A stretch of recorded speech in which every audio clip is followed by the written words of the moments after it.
is we are going to be building off what we saw in the Paradigm Lab from over the weekend to introduce circular motion. So, circular motion, this is going to be any object moving in a circle. And we have some examples over here to the right. We have a car going around a corner, roller coaster going through a loop de loop, bat spins, really any example where you can think of yourself moving in a circle. Okay. So, in the lab, we looked at the relationship between our net force on an object moving in circular motion versus its mass, velocity,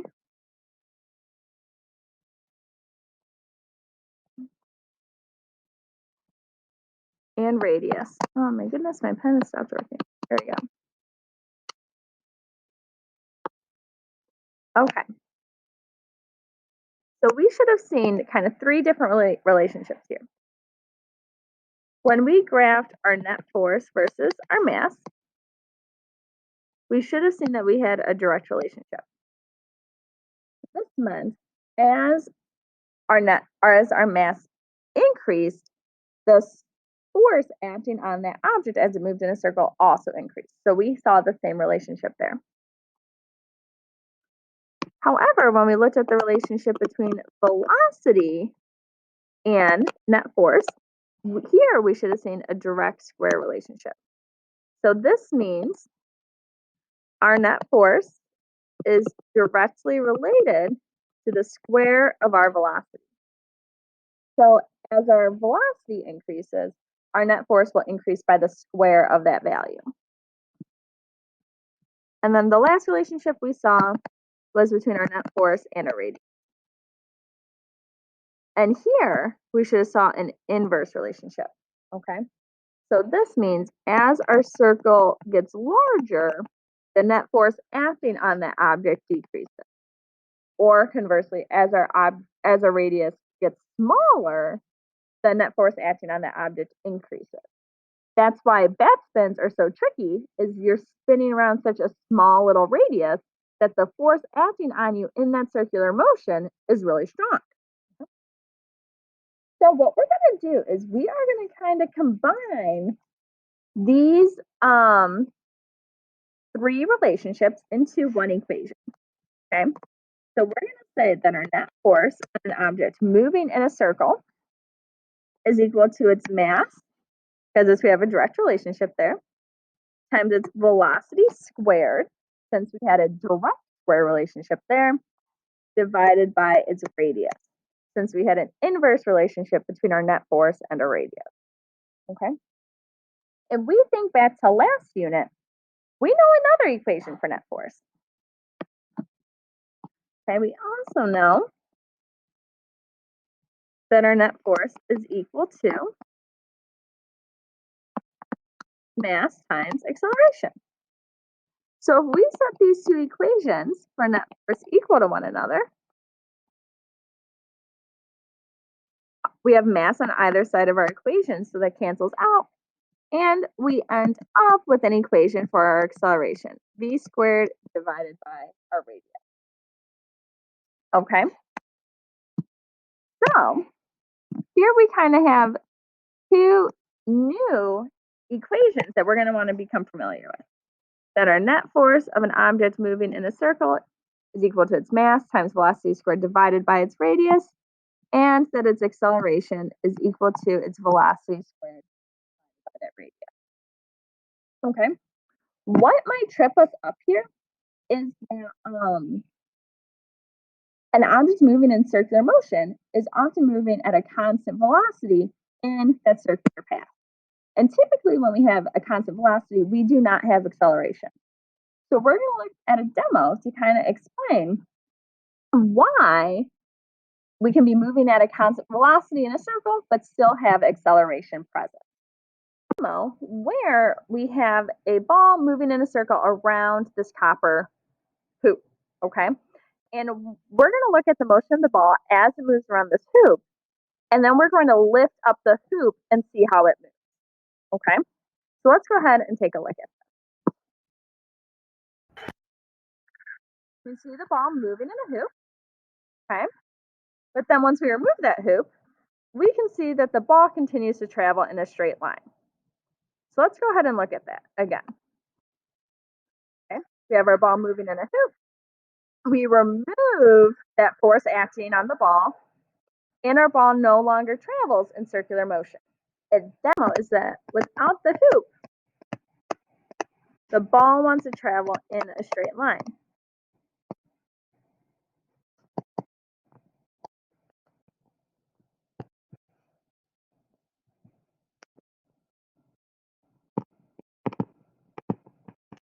What this means for us is that as an object moves in circular motion, a velocity vector at any point in that motion is in the direction tangent to that circle.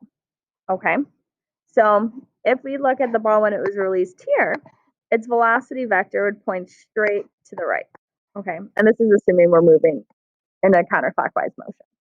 Okay, likewise, at this point of the circle, if we were to remove the force from the hoop or lift up that hoop, the ball would continue to travel in a straight line, which means its velocity vector is there, points straight up. Likewise, at the top of the circle, its velocity vector would point straight to the left. It would continue traveling in this straight motion. And over here on the left here, if we removed that hoop, it would continue to travel straight down. Okay? So we can see that at any point in our circular motion, it is tangent to the circle. So it points at a straight line. And if we look at this, our velocity vector is constantly changing direction. Okay, depending on where we are in that motion, our velocity vector is pointing different ways. And since our velocity vector is changing direction, that is what gives us acceleration. Because any change in our velocity means that we are accelerating. So if the direction of our velocity is always changing, that means we have a change in velocity. So we are going to be accelerating. Okay, so that's how an object can be moving at a constant speed in circular motion, but still have acceleration because the direction of that velocity vector is changing. Okay, so basically, we can see here that object wants to travel in a straight line.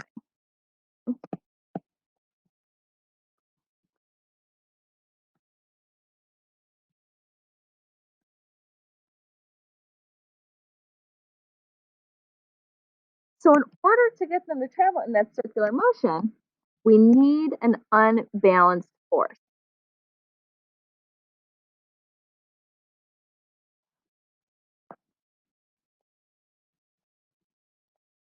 I fear my screen is worse and worse.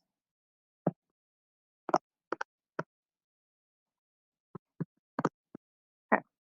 We're going to look at another demo to look and see what we know about this force. Holding a jar filled with water that has a cork inside.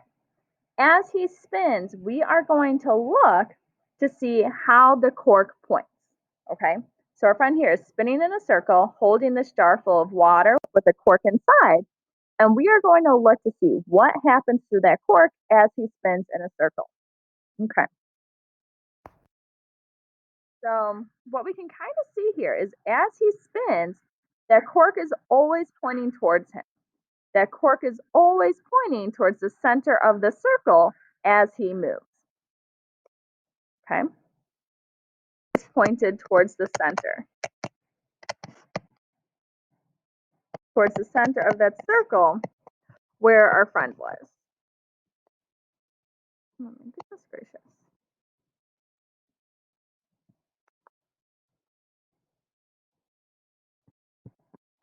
All right.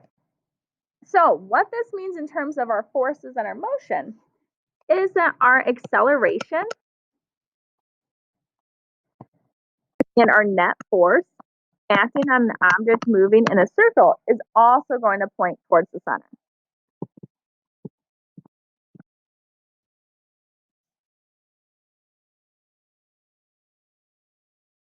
So if you're moving in circular motion, your acceleration or your net force is always going to point towards the center of your motion. We've seen that the net force of an object moving in a circle, and we're going to call that the centripetal force. Okay, so the centripetal force is the name of the net force of an acting on an object moving in a circle. Okay, and this is going to be the inward force acting on an object. Okay, this is the unbalanced force causing the object to move in a circle.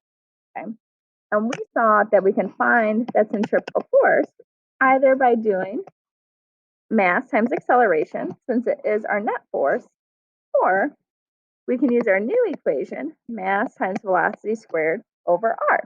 Okay, and since we are moving with that constant velocity, our centripetal force is going to remain the same for an object throughout its range of motion. Okay, we then saw that our centripetal force and our centripetal acceleration, okay, the acceleration of an object moving in a circle, is always going to point inwards. Okay, so while a velocity vector is tangent to that circle and kind of shows that our object wants to move in a straight line, it's that centripetal force or centripetal acceleration that's pointing inwards, always pointing in towards the center of the circle, that's causing the object to travel in that circular motion. Okay, and we saw that by manipulating this equation, or the relationship between our net force and our centripetal force, that our acceleration of an object moving in a circle is equal to v squared over r. Okay, so next we're going to go ahead and look at some examples of using these equations and using these relations. Into an example is just some terminology that relates to circular motion. So when we talk about a period, that's going to be the time to make one complete revolution. So if you think about a Ferris wheel, kind of, the period would be the time that it takes to go around once. Okay. So what a period is really telling us, it's going to be the time per revolution, or the time divided by our number of revolutions. Okay. Another thing we're going to want to be familiar with is how do we calculate our actual velocity? Because we've been talking about our velocity a lot here, but how do we actually calculate it?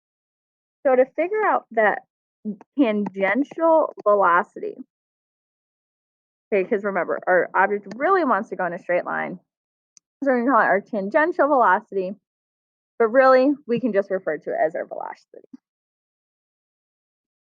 We know that when we calculate velocity, we typically do meters per second, or how far we're traveling divided by how long that it takes to travel that distance.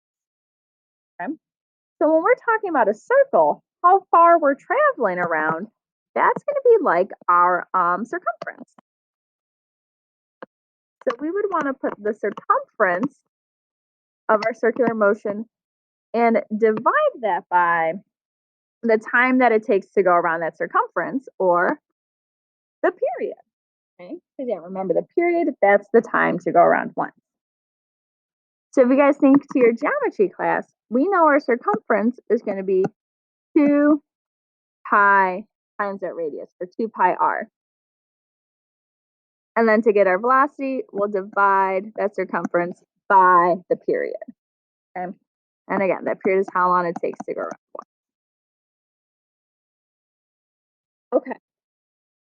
So next, we're going to go ahead and look at an example applying this knowledge that we've gained on circular motion. Make 10 revolutions around the cliffhanger in 29.3 seconds.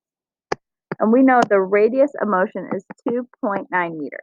Okay, so cliffhanger, this may bring back memories from Spitty days or any carnivals you went to as a kid. It's that ride where you're kind of in like a hang gliding type seat mechanism and you're going around in a circle. Super fun. Okay, so the first thing we want to do is find the period of the ride.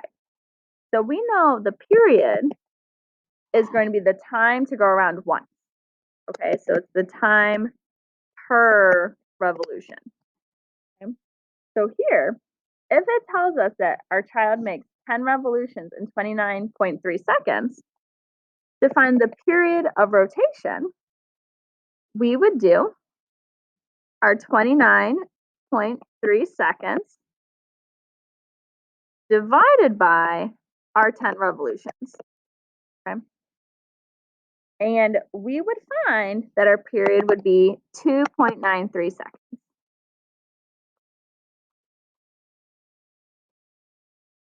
Be careful when you're doing problems, because they might tell you that you do a certain number of revolutions per second. But remember, your period, that's telling you how long. So you want your units, your end units to be in seconds. So you always want to have seconds over revolutions for your period. Okay, so for a period, it's always seconds divided by revolution. Okay. Velocity. Because remember, our velocity is distance that we traveled divided by how long it took us to travel that distance. So since we're looking at a circle, here we know that distance is going to be our circumference, which will be 2 pi r divided by our period. Okay, so if we look at this ride, it tells us in our problem that our radius is 2.9. So we can plug that into our circumference equation and then divide that by our period, or how long it takes to go around once, 2.93. And when we do that, we'll find that we have a velocity of 6.22 meters per second. Okay, acceleration. So remember, if we scroll back up, we have this acceleration, an equation that is equal to velocity squared divided by a radius. So we already found velocity to be 6.22 meters. So that means to find our acceleration, we use 6.22 meters squared divided by a radius, which the problem tells us 2.9. And we'll find that our acceleration then is 13.34 meters per second. Something to note here, again, just as a reminder, when we're traveling in a circular path, our velocity is constant. So we're constantly moving with 6.22 meters per second. However, since it's the velocity changing direction, we do have a change in velocity that allows us to have acceleration.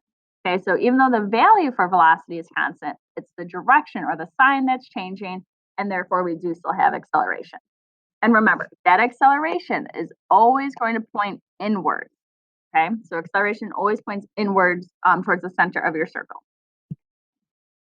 So then in question 4, we are trying to find our centripetal force. And remember, our centripetal force, that is the same thing as our. Okay? So we have a couple different ways to solve this. If you guys remember from last unit, we have the equation that force is equal to mass times acceleration. So what we could do is we could just plug in the child's mass of 40 kilograms into the equation and then multiply it by our acceleration, 15.344. Right. Or if we wanted to, we could use the new equation we have for centripetal force, which again is the same thing as our net force, that we have our net force is equal to mv squared over r. Okay. And here we would take our mass of 40 times our velocity, which we found to be 6.22 squared, divided by a radius of 2.9. And either way, no matter which method we use to solve for that centripetal force, we will get a value of 533.44 newtons. And remember, that force, again, also always points inward. Remember, acceleration and your net force point in the same direction, and they're both going to point inwards. Okay? So since centripetal force is equal to our net force, we can use either equation to solve. All right, so then our last question here is looking to see how long it would take to make 12 revolutions. We already found in question 1 that it takes 2.93 seconds to make 1 revolution. So our period was 2.93 seconds per revolution. So that means we are making 12 revolutions to figure out how many seconds that would take. We'd want to set up a conversion factor using that period. If we want revolutions to cancel, we would put revolutions on the bottom of that conversion factor, and then our 2.93 seconds on top. Revolutions cancel out, and we'll find that it takes 35.16 seconds to make 12 revolutions. Okay.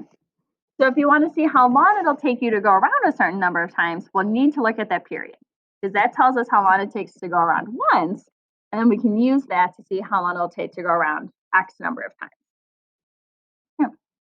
All right. Well, I hope this helped. If you guys have any questions as you're working on your homework, please do not hesitate to let us know. Otherwise, have a fabulous day.